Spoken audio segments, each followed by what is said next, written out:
आप देख रहे हैं फिजिक्स में गति और उसके प्रकार। तो इस पे गति पे ये दूसरा वीडियो है, पार्ट 2, जिसमें हम लोग मेनली प्रक्षेप गति और अभिकेंद्रीय और अपकेंद्रीय बल पर चर्चा करेंगे। और एग्जाम ओरिएंटेड ये वीडियो रहने वाला है, तो इसको अच्छे से देखिए। तो आइए शुरू करते हैं। सबसे पहले हमारा है प्रक्षेप गति। क्या है? प्रक्षेप गति है। अब प्रक्षेप गति क्या होता है इसको समझिए। जब किसी कण को पृथ्वी की सतह के निकट से तिरछा फेंका जाता है तो वह निरंतर त्वरण के तहत एक घुमावदार पथ पर पृथ्वी के केंद्र की ओर गति करता है। ऐसे कण के पथ को प्रक्षेप कहा जाता है और गति को प्रक्षेप गति कहा जाता है। प्रक्षेप का मतलब होता है, इंग्लिश में बोले तो प्रोजेक्टाइल। क्या होता है? Projectile motion. Projectile motion. अब देखिए, मान लो कि यहाँ से किसी पिंड को फेंका गया ऊपर की ओर किसी एंगल पे, तो ये एक पॉइंट पे जाने के बाद फिर से ये क्या होता है कि पृथ्वी के केंद्र की ओर वापस आ जाता है ड्यू टू ग्रेविटी की वजह से। तो इस पथ को, जिस पथ पे ये पिंड चल रहा है, जिस पथ पे ये दूरी तय की है और फिर वापस पृथ्वी पे आई है, इसी पथ को हम लोग प्रक्षेप भी कहते हैं। क्या कहते हैं? प्रक्षेप कहते हैं। और जो गति होता है उसको हम लोग प्रक्षेप गति कह देते हैं। ठीक है, समझ में आई ये बात? आगे देखते हैं। इसको मैं भी बताऊंगा, इससे पहले इसको देख लेते हैं ये क्या कह रहा है। देखो, बिंदु ओ, यानी कि ये जो ओ है इसको हम लोग प्रक्षेपण बिंदु कहते हैं। यानी कि जहां से भी किसी पिंड को ऊपर की ओर फेंका जाएगा प्रोजेक्टाइल मोशन में, उसको हम लोग प्रक्षेपण बिंदु कहते हैं। थीटा प्रक्षेपण कोण है। जिस एंगल से फेंका जाएगा, यहाँ पे मान लिया हम कि थीटा, जिस एंगल से फेंका जाएगा उस एंगल को हम लोग प्रक्षेपण कोण कहते हैं। ओ से लेके बी तक की जो दूरी है, यानी कि पिंड जो है, जो क्षैतिज दूरी जो तय की है, ये ओ से बी तक की दूरी को हम लोग परास, क्षैतिज परास या फिर सरल परास कह देते हैं। कहने का मतलब ये है कि जब तुम किसी ऑब्जेक्ट को फेंकोगे ऊपर की ओर, तो ये एक निश्चित समय अंतराल के बाद फिर से पृथ्वी पे आएगा। तो वो उस दौरान उस पिंड ने जो क्षैतिज दूरी तय की है उसको हम लोग क्षैतिज परास या सरल परास कह देते हैं। अब इसमें ये है, इसको इंग्लिश में रेंज कहते हैं। अब क्या है कि ओ से बी तक जब ये आया तो इसे कुछ समय लिया होगा। तो इस समय को, जो यहाँ से लेके यहाँ तक आया, इस दौरान इन्होंने जितना भी समय लिया, उस समय को हम लोग क्या कहते हैं? उड़ान का समय कहते हैं, या फिर उड्डयन काल कहते हैं। क्या कहते हैं? उड्डयन काल कहते हैं। ठीक है, चलो आगे बढ़ो। अब इसमें थोड़ा और इलोबरेट करके देखा जाए इस चीज को, तो भी कुछ और समझ में आता है। यहाँ से देखो, सबसे पहले देखो कि जब हम किसी पिंड को इस प्रकार फेंकते हैं तो उस पर दो तरह के वेलोसिटी काम कर रहा है। एक वेलोसिटी ऊपर की तरफ काम करता है जो इसको ऊपर ले जाने में मदद करता है, और एक क्षैतिज दिशा में काम करती है जो इसको क्षैतिज दिशा में ले जाती है। ध्यान से देख रहे हो ना, एक वेलोसिटी ऊपर लग रहा है और एक क्षैतिज दिशा में लग रहा है। तो अब इसका मान कैसे हम लोग निकालते हैं वो देखिए।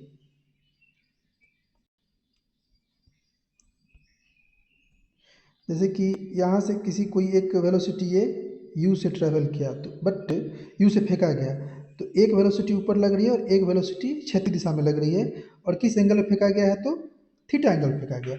तो जो ये क्षैतिज वाला जो वेलोसिटी है, इसको अगर हम लोग जब निकालते हैं मैथमेटिकल ऑपरेशन से, तो ये हमारा निकल के आता है u cos थीटा। और जो ये ऊपर जो लग रहा है क्षैतिज क्या बोलते हैं उसको, वर्टिकल में, उसको हम लोग बोलते हैं u sin थीटा। यानी कि ये जो u cos थीटा है, ये उसको क्षैतिज दिशा में ले जाने के लिए जिम्मेदार है, और जो ये u sin थीटा है, ये इसको y एक्सिस यानी कि ऊपर की ले जाने के लिए ये जिम्मेदार है। क्लियर? अब थोड़ा इसमें और देखते, तो यही पॉइंट यहाँ पे लिखा गया था कि x एक्सिस के अनुदिश यानी कि क्षैतिज दिशा में एक समान वेग जो कण की क्षैतिज गति के लिए उत्तरदायी होता है। यानी कि हम देखिए इधर कौन सा लग रहा था, velocity u cos theta, y दिशा के अनुदिश, y दिशा यानी ऊपर की ओर, ऊर्ध्वाधर इसको बोलते हैं। इसके लिए कौन उत्तरदायी है? u sin theta. Clear? Clear तो ठीक है ना, तो बस इसको समझ लेना। अब इसमें थोड़ा और देखते हैं। इसमें कुछ फॉर्मूला है, उसको याद कर लेना है। जहाँ से एग्जाम में डायरेक्ट क्वेश्चन ही पूछ लिया जाएगा, तो इसको कैसे याद करें? देखो, अगर सबसे पहले उड्डयन काल पूछे यानी कि उड़ान का समय, टाइम ऑफ फ्लाइट पूछे, तो टाइम कैसे निकालेंगे? इसका फॉर्मूला हो जाता है आपका 2u साइन थीटा बाई जी। याद रहेगा? 2u साइन थीटा बाई जी, जहाँ पे u हमारा क्या है? इसका प्रारंभिक वेग है, जिस पर किसी, और जो थीटा है, जिस थीटा से किसी एंगल को फेंका गया है। खत्म यहाँ पे। दूसरा, इसका हाइट अगर पूछे, इसका हाइट कैसे निकालेंगे? तो जो h बराबर होता है, जो हमारा h होता है, वो होता है u square sine square theta by 2g। ये इसका हाइट होता है। हाइट अगर निकालने बोले तो u square sine square theta by 2g।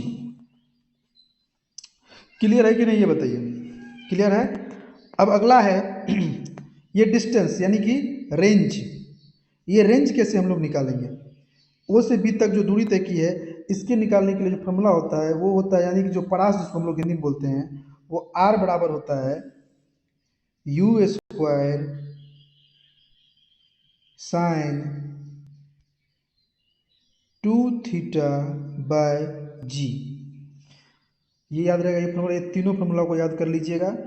अगर टाइम पूछे तो 2u साइन थीटा बाय जी।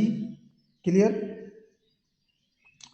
और अगर आपसे पूछ लिया जाए, यहाँ पे हाइट पूछ लिया जाए, तो u square sine square theta by 2g।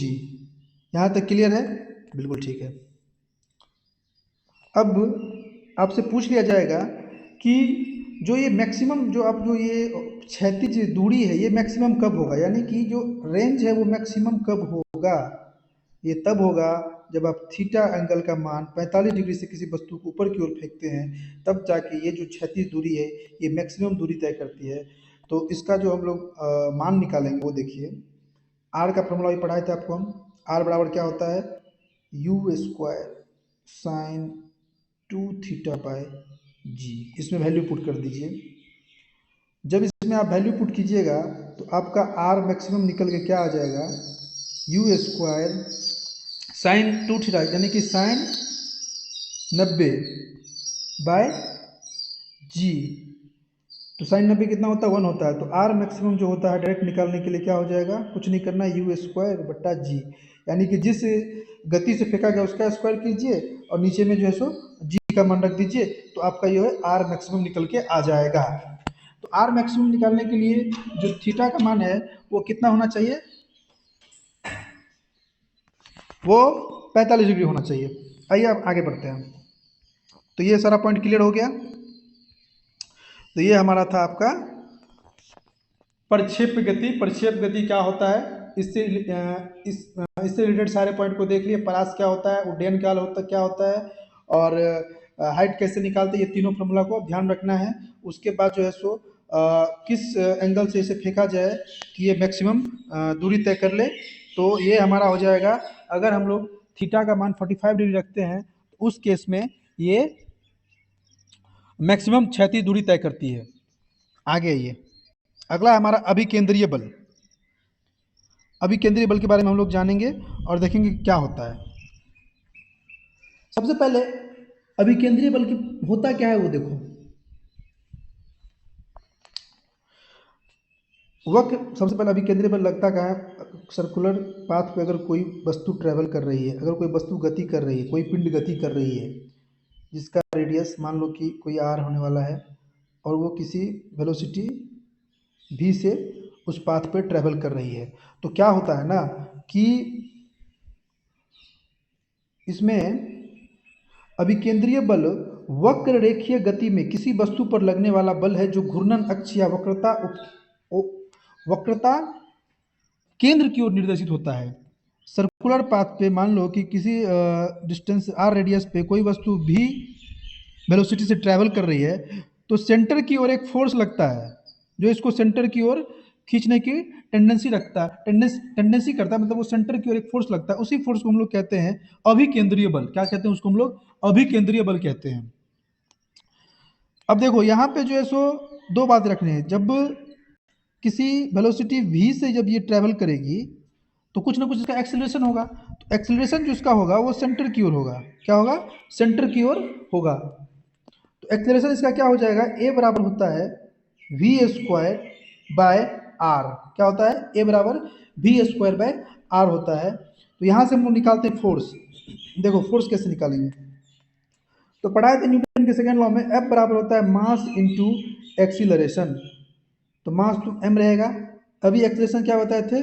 We square by are, यानी कि जो तुम्हारा फॉर्मूला निकल के आ जाएगा वो जो अभी केंद्रीय बल का एफ बराबर M V square by R. Clear?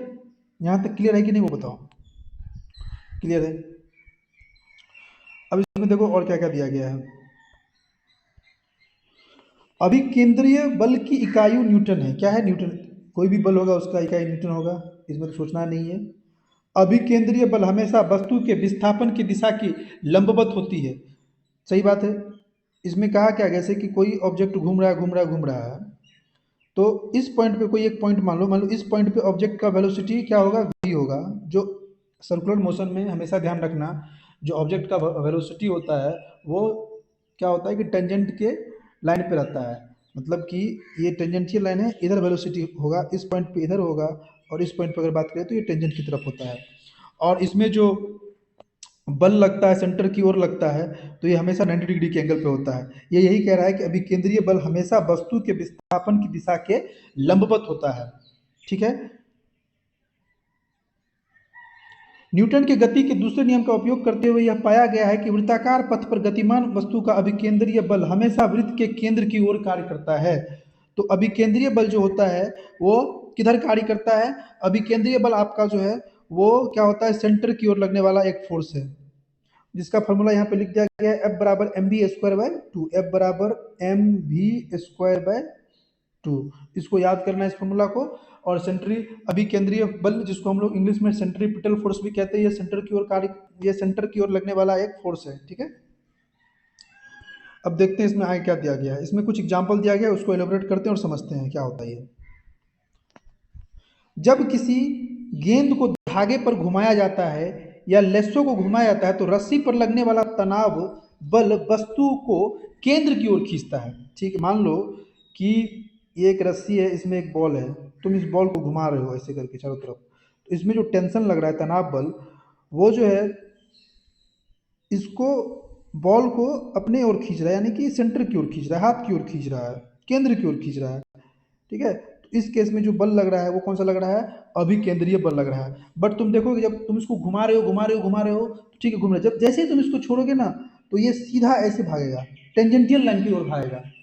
क्योंकि सर्कुलर पाथ पर जो पिंड गतिमान रहती है उसका जो वेग होता है वो हमेशा टेंजेंट की ओर क्या होता है? उसका हमेशा डायरेक्शन टेंजेंट की ओर रहता है। क्लियर? अगला क्या है वो देखो। अगला एक कार को मोड़ते समय जमीन और पहियों के बीच घर्षण बल द्वारा अभिकेंद्रीय बल प्रदान किया जाता है। रोलर कोस्टर पर लूप से गुजरते समय सामान्य बल द्वारा बल प्रदान किया जाता है, क्योंकि सीट या दीवार आपको केंद्र की ओर धकेलती है।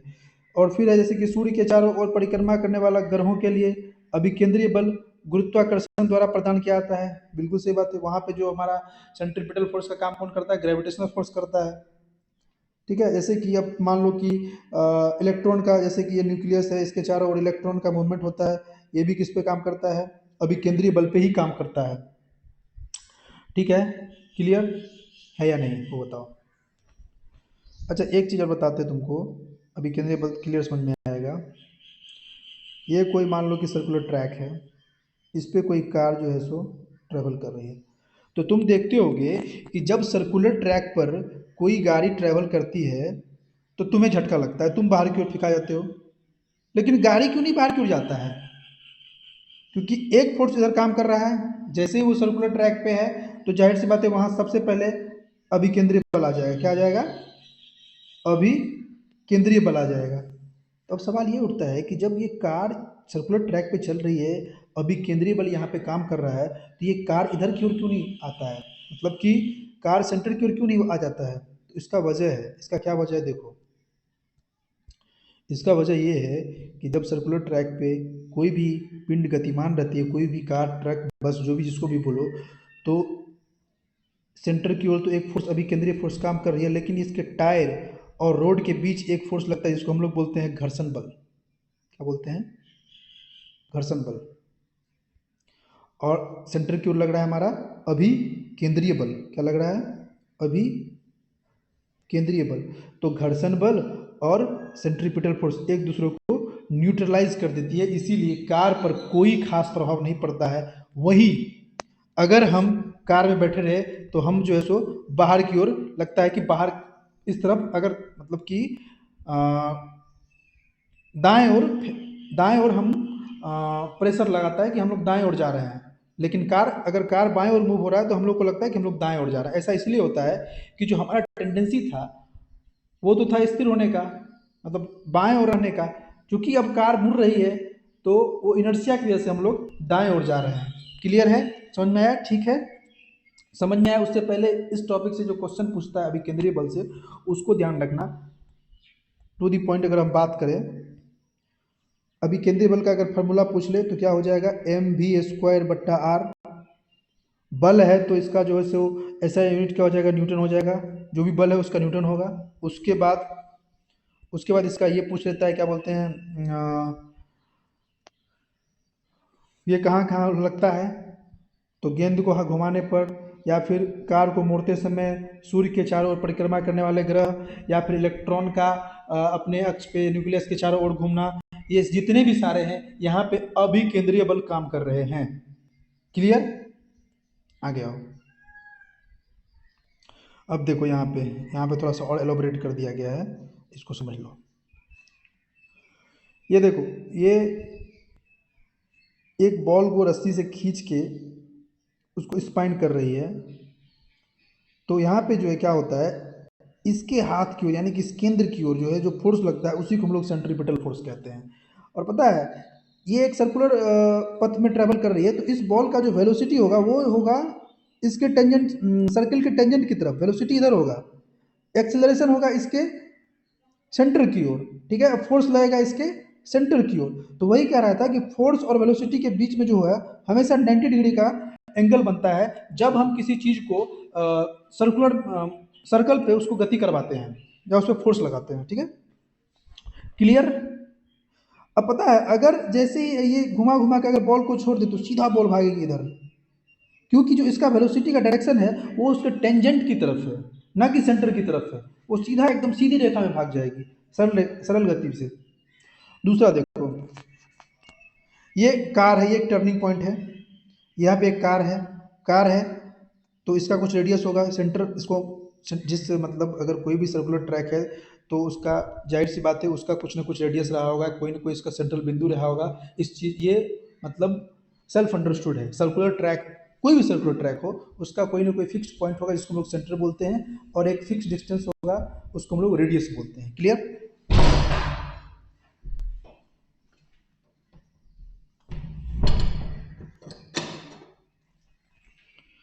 हाँ, तो यहाँ देखो इस ये कार को सेंटर की तरफ एक फोर्स से खींचा रहा है जिसको हम लोग बोलते हैं सेंट्रीपिटल फोर्स। बट टायर और रोड के बीच में एक बल काम करता है जिसको हम लोग बोलते हैं घर्षण बल, जो बाहर की तरफ लगता है। वो इस फोर्स को न्यूट्रलाइज करती है और कार गिरने से बच जाती है। क्लियर?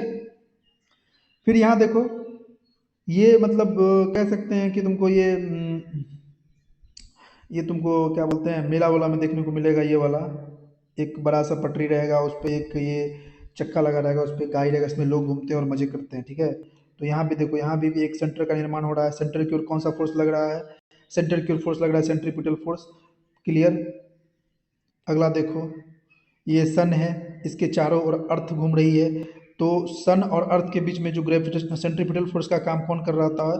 वो हमारा गुरुत्वाकर्षण बल काम कर रहा होता है। कौन सा बल काम कर रहा होता है? गुरुत्वाकर्षण बल काम करता है तो ये सारे एग्जाम्पल हैं सेंट्रीपिटल फोर्स यानी कि अभिकेंद्रीय बल के, ये सारे एग्जाम्पल है। इसको आप लोगों को अच्छे से देखना है और एग्जाम में आए तो सही से टिक करना है। अभिकेंद्रीय बल हमेशा केंद्र की ओर लगने वाला बल होता है। क्लियर? आइए आगे देखते हैं। अगला है उसी का उल्टा, अपकेंद्रीय बल। देखो अपकेंद्रीय बल क्या होता है ना, ये एक छद्म बल होता है। छद्म बल होता है कि मतलब कि स्यूडो फोर्स, इसको हम लोग मान लेते हैं कि ये कोई सर्किल में कोई वस्तु घूम रहा है तो सेंटर की ओर जो है सो लग रहा होता है हमारा अभिकेंद्रीय बल। तो अब सेंटर की ओर अगर अभिकेंद्रीय बल लग रहा है, अगर मान लो इधर बल लग रहा है तो वस्तु सीधा इधर ना आ जाएगा सेंटर के पास, बट वस्तु इधर ना आके क्या होता है कि चारों ओर परिक्रमा करता है। क्यों? इसका क्या कारण है? कुछ तो ऐसा फोर्स है जो उसको सेंटर की ओर आने से रोकता है। तो एक फोर्स जो बाहर की ओर लगता है उसी को हम लोग अपकेंद्रीय बल बोलते हैं, जो अभिकेंद्रीय बल और इसको क्या करता है, न्यूट्रलाइज करता है। आपको ही बताए थे कि जब कोई कार ट्रेवल कर रहा होता है सर्कुलर पाथ पे, तो सेंटर की ओर अभिकेंद्रीय बल लगता है और सेंटर से बाहर घर्षण बल लगता है। वही घर्षण बल जो है उसको हम लोग अपकेंद्रीय यानी सेंट्रीफ्यूगल फोर्स भी कह देते हैं। तो सर्कुलर मोशन पे जब कोई सर्कुलर ट्रैक पे जब कोई वस्तु किसी वेलोसिटी v से गति कर रही होती है तो सेंटर की ओर लगने वाला बल को हम लोग कहते हैं अभिकेंद्रीय बल, और सेंटर से बाहर की ओर लगने वाले बल को हम लोग कह देते हैं अपकेंद्रीय बल। अगर हम लोग अपकेंद्रीय बल का फॉर्मूला निकाले तो कुछ नहीं, जो हमारा अभिकेंद्रीय था mv²/2, उसमें बस माइनस लगा दो, बात खत्म। ये इसका हो जाएगा फॉर्मूला। इसका भी अगर इकाई होगा तो न्यूटन होगा। जो भी बल है सबका इकाई न्यूटन होता है, इसमें सोचना नहीं है।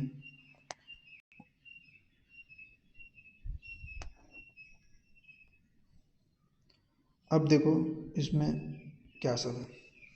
केंद्र प्रसारी बल वृत्तीय गति में एक छद्म बल है जो वृत्त की त्रिज्या के अनुदिश कार्य करता है तथा वृत्त के केंद्र से दूर की ओर निर्देशित होता है। यानी कि ये वृत्त है, इस पे कोई वस्तु गति कर रही है, रेडियस आर है, तो ये बाहर की ओर लगने वाला बल है। इसको हम लोग इंग्लिश में सेंट्रीफ्यूगल फोर्स कहते हैं। क्या होता है? सेंट्रीफ्यूगल फोर्स कहते हैं। और जो सेंटर की ओर लगने वाला था अभी बताए थे, वो सेंट्रीपिटल फोर्स कहते हैं। सेंट्रीपिटल फोर्स, सेंट्रीफ्यूगल फोर्स एक दूसरे को न्यूट्रलाइज कर देती है, ताकि तब तो वस्तु को वृत्तीय पाथ पर गति कर रही है, नहीं तो वस्तु अंदर की ओर नहीं आती है, फिर बाहर की ओर नहीं चले जाती। तो उस फोर्स को यानी कि अभिकेंद्रीय बल को न्यूट्रलाइज करने के लिए हमारा अपकेंद्रीय बल, केंद्र प्रसारी या अपकेंद्रीय बल उसको हम लोग कहते हैं। फिर देखिए, केंद्र प्रसारी बल मूलतः अभिकेंद्रीय बल का उपयोग करता है तथा काल्पनिक केंद्र प्रसारी बल का करने के लिए बल की दिशा को उलट देता है।